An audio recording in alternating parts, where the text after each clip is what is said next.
বানিয়েছেন, যিনি আমাকে যে জোর করে লিখিয়ে বাধ্য করেছেন লিখতে হৃদয়ে বঙ্গবন্ধু ও বাংলাদেশ এবং শান্তি বৃক্ষ শেখ হাসিনা। তিনি আজকে এখানে উপস্থিত আছেন।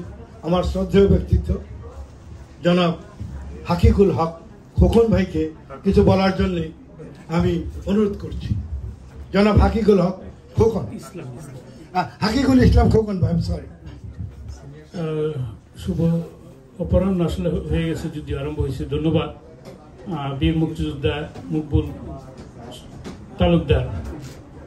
তিনি বীর মুক্তিযোদ্ধা নন, আমাদের গর্ব। আজকের এই সরব অনুষ্ঠান, বিশেষ করে 54তম স্বাধীনতা দিবস যে সংগঠনটি করছেন, এটা আসলে আমাদের গর্বের বিষয়। আমি দীর্ঘ বক্তব্য রাখবো না, শুধু এইটুকুই বলবো, তার যে প্রধান বীর মুক্তিযোদ্ধা গোলাম মোস্তফা খান মিরাজ, আমি ওনাকে বাংলাদেশ থেকে চিনি। 75-এর 15ই আগস্ট সপরিবারে জাতির পিতা বঙ্গবন্ধু শেখ মুজিবুর রহমানকে যখন নৃশংসভাবে হত্যা করা হয়, তখন মুক্তিযোদ্ধা সংহতি পরিষদ গঠন করা হয়েছিল।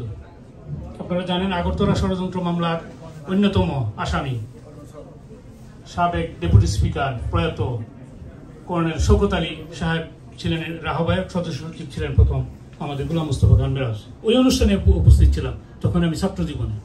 তো সবাই আমার প্রিয়, আজকের এই অনুষ্ঠানকে যারা উপস্থিত হয়েছেন এবং আমাদেরকে মুগ্ধ করেছেন, এই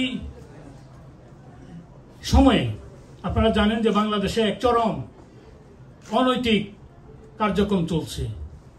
তাই আপনারা সবাই আবারও এই মুক্তিযোদ্ধাদের সাহস যুগে আমরা আবারও যুদ্ধ করব, এই বক্তব্য রেখে আমি আমার বক্তব্য শেষ করছি। জয় বাংলা, জয় বঙ্গবন্ধু। ধন্যবাদ জানাব খোকন ভাই।